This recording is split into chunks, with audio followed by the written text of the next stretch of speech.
Have you ever wondered what happens to your information and photos on your phone and tablet if you pass away? I'm Sharla Jessop. Today we will discuss protecting your digital legacy from extinction with our technology guru, Shane Thomas.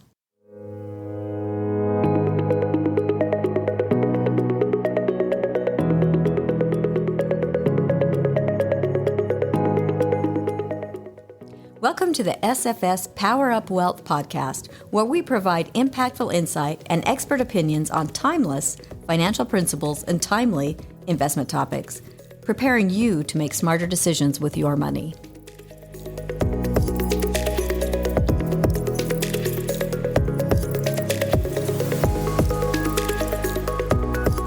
Shane, thank you for joining us today. Thanks. Good to be here. I'm thrilled to have you on this side of the mic. Shane is with us on every episode. He's the expert running the Power Up Wealth podcast. Shane is an IT specialist and institutional advisor relationship manager at Smedley Financial Services. And he has a Bachelor of Science in Information Systems from University of Utah. Shane, there is so much to know about technology. What do you think is one of the most important things people should think about? There truly is. There is a lot to know with technology, and every day there's something new, there's something more, and the older you get, it seems like it's harder to remember all the things that are going on. But I would say the biggest thing to worry about, the biggest concern, is passwords. Passwords are overwhelming, and it's difficult to keep track of them all. Here we're changing passwords consistently, and keeping up with that is hard. What do you recommend? The reason I mention passwords is everywhere you go online, every place you visit, they all want you to create a login. They want you to create a login if you're going to order food. They want you to create a login for your email, for your bank, your credit cards. Everything needs a login, and with that login, they all want a password. And whether it's 10 characters, whether it's 20 characters, they want you to use special characters, uppercase, lowercase, numbers. It's all different, every one of them. Some of them even want you to tie it to your cell phone, so you get what's called a two-factor or a multi-factor authentication. So that not only is it your username and password, it's an extra code that's created. Some of them have you use an app to create that code. It can be really daunting as a task to remember all these and to create a password that's really hard. Unfortunately, the bad actors out there are smart. They know that you like to switch an E for a 3. They know that you like to put, instead of a 1, you might use an exclamation point or an I. They're really smart, and they build all these algorithms to figure out what your password is. It's daunting when you think about that. When you have so many passwords, how can you even keep track of it? There's a couple of different ways. The first thing to do is certainly make sure you have a place that you either write them down or use what we call as a password manager. Password manager is an online program where you can add in all of your passwords to all of your locations that you have saved into one place. Some might say, is that secure?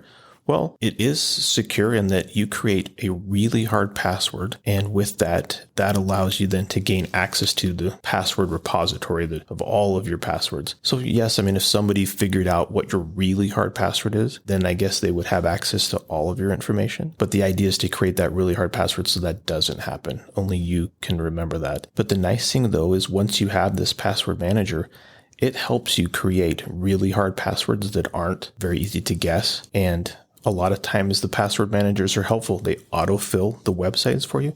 So you go to Amazon and you go to log in, and it automatically adds in your username and password. So you don't have to remember what it is. You don't have to go look at your notebook. Another handy thing is it can have an app on your phone. So if you're not at home where you have your special notebook with all of those written down, you have access to those same passwords. I can see the value in that, and we've used those here, and I use them personally, and I know you do as well. The nice thing is when you create or change a password, it's stored immediately. You don't have to remember, well, what did I just change that password to? Exactly. Or when did I last change it? And you had mentioned being mobile, and you're right. We live in a mobile society where we have our technology with us at our hip all the time. And it's nice to be able to know you can access any of the apps from any place. So that's great that we have all of these passwords and they're secure.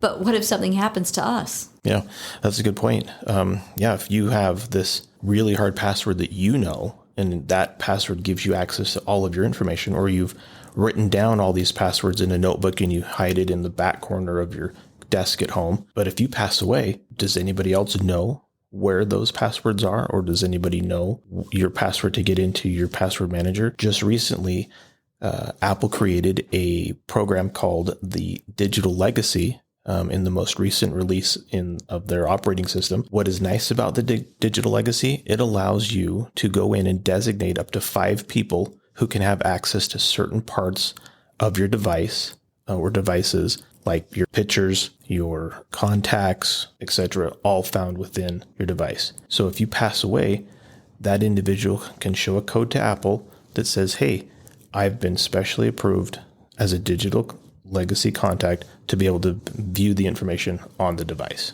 Do you know what's so valuable about that is not only do we have passwords protecting everything, but think about it. Very few people carry a camera around anymore. We now all document everything that happens in our lives, right. Our family, our grandchildren, places we travel on a phone. And maybe we have that stored in the cloud or backed up in the cloud. But then if nobody can get to it, what happens? Exactly. That's your digital album. Like you'd go to grandma's house and you'd pull out the album, you'd flip through the pages, and there are all these pictures covered in plastic and you're looking through them. Well, now we have the same thing, except it's on your phone or on your iPad. And once you pass away and those things disappear, they're gone. One thing that's nice about this is each of these companies have found that, hey, this is a problem, and they've come with a solution. And Apple's solution, giving people the digital legacy contact access to the information. Google has something very similar. You can set up what's called an inactivity monitor. So if your account, nothing happens in it over a certain period of time, an individual or individuals get a notification that says, hey, this person's account hasn't been active. We're going to terminate it. But before that, you've been notified. If you want to get access to the info, here's how you do it. So the companies are realizing that, hey, there's a lot of important information that's there. And if they want it, should be able to get to it before it's gone. I think that's extremely valuable. And I think everybody should consider using that part of the technology that's available and protecting those things that they have. You just mentioned something that sparked a thought in my mind. You said they're going to notify you. And right now, there's a lot of bad actors out there notifying people of things through email and other things. That is true. You get an email every day from someone that's, from a bank you didn't know you had, or even it might be your own bank, and you're thinking, oh, is this a real email, or is this not a real email? Or people are sending, hey, here's the invoice that for such and such an item, and you don't recall purchasing it, but maybe you did. What I recommend is, if you're not sure and it's coming from someone that you believe is one of your contacts, give them a call. Ask them, hey, did you really mean to send me this spreadsheet or this PDF or this Word document or this image or the link to click on to win $1 million? Did they really mean to send that to you? And if they didn't, then just delete it. What if some of those come from bad actors are very good at using logos? Amazon, Microsoft. Yeah. What if you get a notification from them with something that looks like it's legitimate? If it looks legitimate, and you can always just call and see. And if it's not, just delete it. So don't call the number that's necessarily in the email, but go back to the source. Go back to your Amazon account and reach out to customer service that way to see if there really is a problem. Right. And if that way you can confirm, indeed, is there a problem with your order or whatever it might be. But don't click on the link in the email. Don't call the number in it. If you have a pop-up that comes up and says, hey, Windows has a problem, it's probably not Windows that's telling you have a problem. Don't click the link. Don't call the number. Don't give them your credit card or your social or any of that personal information. I think that's good advice, because we get calls all the time from people who have been subject to fraud. And it's really hard to unwind that. It takes a lot of time and energy. It does. On the part of our clients to fix that. It really does. It takes a lot of time. And unfortunately, they have nothing to lose. These bad actors, they have nothing to lose. So they can send thousands and thousands of emails in hopes that one person clicks on it. And then that one person, they can lock up your computer, and they call it ransomware, and demand $500 or $1,000 or whatever. And because if you want to have your files back, most people pay it. Unfortunately, and they will keep doing that until people stop responding. And but it's a moneymaker for them, unfortunately. Pretty easy money. Mm-hmm. unfortunately. Yeah. And, and a lot of people fall prey to it. They make it look really, really believable. They do. That's why they do. And they're getting prey. better and better. It used to be the emails, the pictures were terrible, the grammar was terrible, but now they're getting really smart. The pictures look legitimate. The text looks legitimate. The grammar is, you're like, this isn't somebody from the Ukraine writing it. This looks like somebody next door writing an email. And unfortunately, it's easy to fall victim. Shane, that is great information on helping our listeners protect what they've worked hard for and protecting also their digital legacy so that they're not just losing it if something happens, but they know how to give somebody else access. Thank you for joining us. Yeah, thanks for having me. Thank you for joining the SFS Power Up Wealth podcast. Smedley Financial is located at 102 South, 200 East, Suite 100 in Salt Lake City, Utah, 84010. Call us today at 800-748-4788. You can also find us on the web at smedleyfinancial.com, Facebook, Instagram, Twitter, and LinkedIn.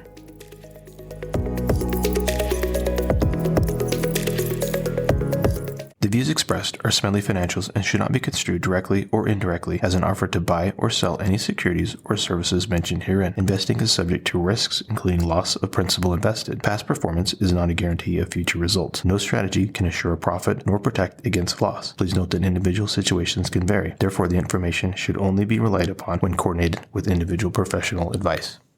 Securities offered through Securities America Inc., member FINRA, SIPC, Roger M. Smedley, Sharla J. Jessop, James R. Derrick, Shane P. Thomas, Michael B. Ani, Jordan R. Hatfield, Lorraine B. Taylor, registered representative. Investment advisor representatives of Smedley Financial Inc. Advisory services offered through Smedley Financial Services Inc., Smedley Financial Services Inc., and Securities America are separate entities.